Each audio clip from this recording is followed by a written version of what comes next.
We head into week 4 of the high school football season, and we recap week 3 on the Coach Dave Jacobs Show. And Coach Jacobs, a 66-22 win, but it didn't quite feel like it, did it? No, I mean the score was not indicative of the kind of game it was. We were in a dogfight, and it started with their team shutting down Jersey on that Panthers offensive possession, their first offensive possession. I think Austin Lolos, who ended up having a real good game. I mean, he lost 10 yards on his first 2 carries. Yeah, we had a hard time up front with them. They were a lot better up front than what the film showed, and we had a hard time running the ball early, so which opened up our passing game. But when we went into our stack I, we were able to get some chunks and running the ball there. But they did a good job defensively against the run. And they were a lot more undersized than the previous 2 teams you played. And did that quickness have something, or was it more scheme?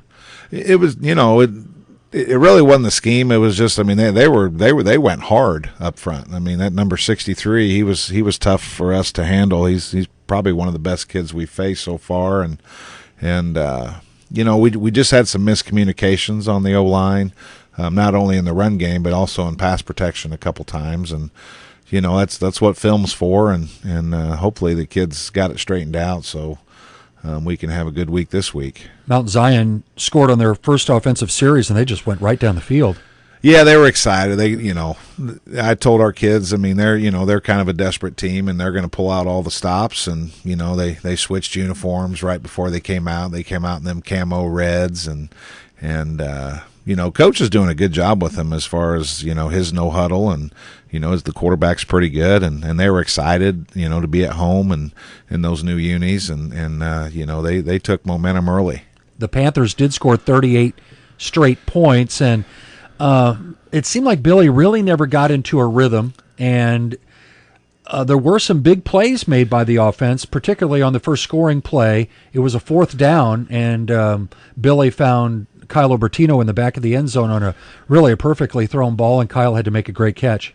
Yeah, our receivers did make some plays. Billy had an off week, and he's playing really well. I mean, for an off week for him and throwing as many times as we do, but but it's not all Billy either. I mean, we had some drop balls. We had quite a few drop balls, and those kill drives. They really do. I mean, when they shut down the running game and you dial up the pass play, and we don't catch the ball, or there's a breakdown in pass protection, it just hurts you, and we've all got to play better, and because we got a big one this coming week. We'll talk a little bit more about that a little bit later on the show, but I wanted to talk about the drop balls. It's hard to get on the kids when you see a number 6 drop some that were right in his hands, but then come up with a huge catch later in the game where you didn't think he'd have a chance of bringing it down, and he does. I've coached a lot of high school football games, and I've seen a lot of great performances by kids, but Jake Varble's game that he had on Friday was pretty cool to watch. I mean, not only offensively, but he had the interception for a touchdown. He had some big hits, and Jake's a warrior, and I know, of course, the drop balls are there too, but overall I thought Jake put in a really good performance on both sides. I know that you wanted to get better in the running game, and we did see 3 rushing touchdowns, and Lolos broke one for a long gain. He had another 100-yard game. Did you see enough good things out of your running game on Friday night? Well, I was really disappointed in our offensive line at halftime, and come to find out, and that's why I really don't like to talk to the boys a lot after the game, because I want to watch the film first, and the film was not near as bad as I thought we played. I mean, we actually, there were actually holes there that our running back didn't get, just because of the way the blocking scheme went. So it wasn't all on them, but we ran the ball. Like I said, when we got in that stack I, that really helped us. And when I'm trying to I'm trying to get home. It's 10 o'clock. It's a 3-hour game, and there was close to 200 plays run on both sides, and it's great playing fast unless the other team's doing it too, and it makes for long nights. It's like they had a big mirror in the middle of the field. You were looking and seeing yourself on the other side. It was. I think each team had at least 9 possessions in the first half. That's a full game for some teams. Yeah, I think we ran over 50 plays in the first half, and they probably ran more. Right, and in the previous 2 games, we were at 65, 68 plays total for the entire game. So that tells you, just what kind of game it was. And then you look at Billy's numbers, and you said Billy didn't have that great of a game. His completion percentage was way down, but the yards per catch was over 20 yards. Yeah, and it's just, again, the drop balls kind of kill you, and Billy made some wrong reads, and, we had some pass protection breakdown where he had to scramble some, so it's not all on Billy. And, we ask an awful lot of our quarterback, and Bill and I got a little heated with one another there at the game, and I got to do a better job of keeping my composure, when we have something and he doesn't hit it. But we're growing together, and Billy's a competitor just like me, and he knows when he does something wrong, and he's also smart enough to come back to the thing and hit it. Which the big pass to Jake, he dropped a little slip screen early, and we had the matchup we wanted, and we went to him early on that same deep ball that he wasn't in the right spot, and he made a great catch on that 3rd and long, and really kind of kept the drive going for some points. Both Jake and Crick Kimball made great leaping catches and keeping their feet in bounds when they came down.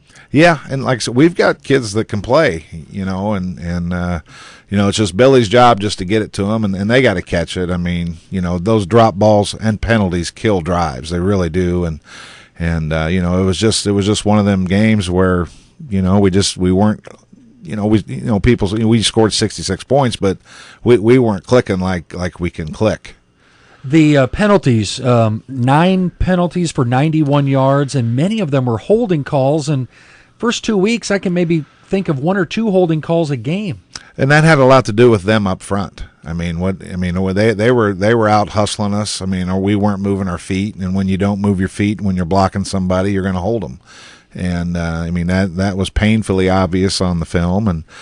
And when you don't get in your pass set, quick enough, and they're going by you, you're going to hold them. And, it's just something we, to their credit, their kids were going harder than ours a little bit there. And when you're doing that, it's just, if you're not hustling, you're going to hold.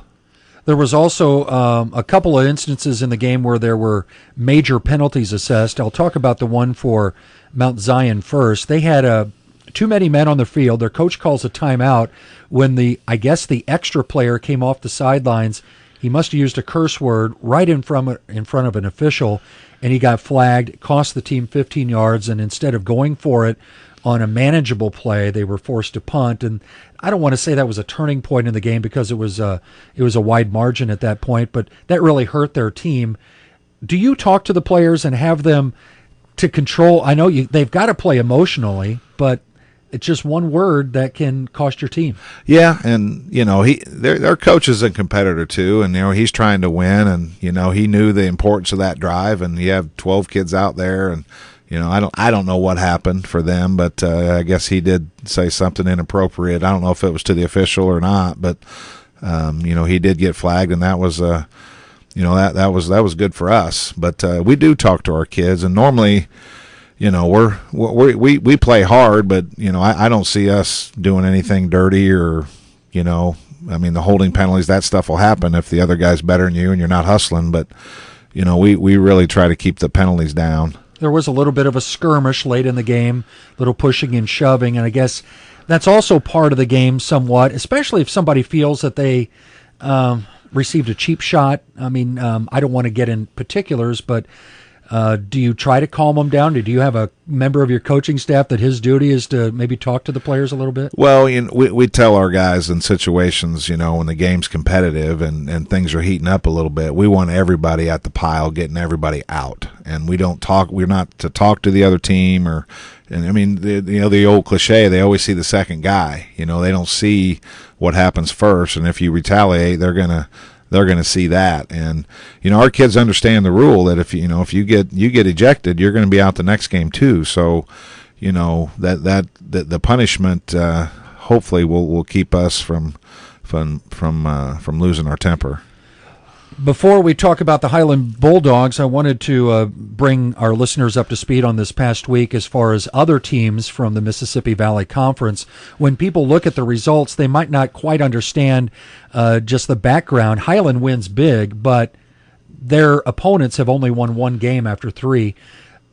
Teams like Civic Memorial, Mascoutah, and Waterloo, they don't have the record that Highland does, but each of those teams have played some very quality opponents. Yeah, and I think a couple of scores were even reported wrong, after the game on Friday. So I mean, you never know who really wins until Monday. But I think the Mascoutah game, they had Mascoutah winning, and then Althoff actually, they beat them. So Mascoutah did lose, though we had them down as winning. And but yeah, I mean, we root for each other. I mean, when we're not playing, because we obviously want our get those playoff points. But I mean, we've got teams playing, just different kinds of teams and bigger teams, and that's just part of the non-conference deal. But I mean, I still think the conference is up for grabs. Obviously, I think the winner of our game with Highland this week will determine who's going to be on top, for a while here. So, but I mean, I want to see how things shake out when we're actually playing each other. Let's talk about Highland. We'll do that next. We'll take a break. This is the Coach Dave Jacobs Show. It's brought to you by Sinclair Foods. Sinclair Foods has been a staple in Jersey County for many years. They're a store where you can count on quality meats, the freshest produce, and a bakery that still bakes its cakes from scratch. The small-town atmosphere is still at Sinclair's, where they still deliver groceries on Wednesday, and your groceries are bagged for you and carried to your car. On a night when you can't cook, check out delicious Champs Fried Chicken in the deli and other delicious entrees and salads. Sinclair Foods, large enough to serve you, small enough to know you. It's week 4 of the high school football season, week 1 of the Mississippi Valley Conference season, and matchup right off the bat, the defending conference champion against the team that comes in with a 3-0 record in the non-conference schedule, and the Highland Bulldogs, they've looked like they've got some players and a lot of talented players. Yeah, I mean, he's got it going over there. I mean, their strength obviously is going to be their offensive line. They've got 2 Division I players there. One the farmer kid's going to Nebraska, and they got a junior that's signed with Army. And they've got, another kid that's just as big as they are. And, I mean, they're just massive. I mean, there's some college teams that don't have the size that they have. And they got 1 or 2 transfers from Breese Mater Dei to come in, which at the skill positions. And, they're loaded. They're a good high school football team right now. They've got 2 running backs that have rushed for over 360 yards each. Gage Geiger has 9 touchdowns on the season, and Andrew Winning has 393 yards and 5 touchdowns. So they've got a pair of backs you got to prepare for. Yeah, I mean, and like I said, I mean, they have some just mammoths up front, and I mean, if I had guys like that, I'd be running the ball every play and be home by 9. But they do a lot of good things. They've got some good skill players. Like I said, their quarterback is really good, and we're going to have to bring our best effort, and I know we will. Their quarterback is named Mac Waldman, and I was looking at stats a couple weeks ago, and he had 4 touchdown passes in the first game. He only attempted 5 passes total. He was a perfect 5 of 5. 4 of them went for touchdowns. Yeah, and for over 200 yards, so they were big ones. So, he's like I said, they've got it going right now. In their win versus DuQuoin, they did not throw the ball much, those 5 touchdowns, but they had a running clock very early in the second half. Their win over Mount Zion, they gave up 28 points, and they threw the ball a lot more than they had their other 2 games. So is the game plan to hopefully force them to pass the ball? Well, I mean, we've got our work cut out for us to try to have some kind of equalizer for us on defense against that offensive line. And I think we've got a good plan. We're going to change some things on defense on what we do. But we, like I said, defensively, I mean, they're averaging 50 some a game, and I think we're in 40 something. So, it should be an exciting football game. Is it any consolation that they really haven't been tested too much? They've had, I think, running clocks in all three of their games. So can you maybe take advantage that maybe they haven't had to play a full game? Well, yeah, I mean, you'd think. And, I mean, when they played DuQuoin week 1, they're a school of about 300 kids. And of course, they played, Mount Zion, and the score was very similar to our game with Mount Zion. And then we play Mattoon week 9. And, I talked to Mattoon's head coach, and he said, they're as good as he's ever seen up front. So, it's going to be a great game for us and our town and our school. And we're hoping it's going to be a playoff atmosphere. I can guarantee you that. It's in Highland, so if you don't want to make that drive to Highland, we've got it for you on 1480 WJBM.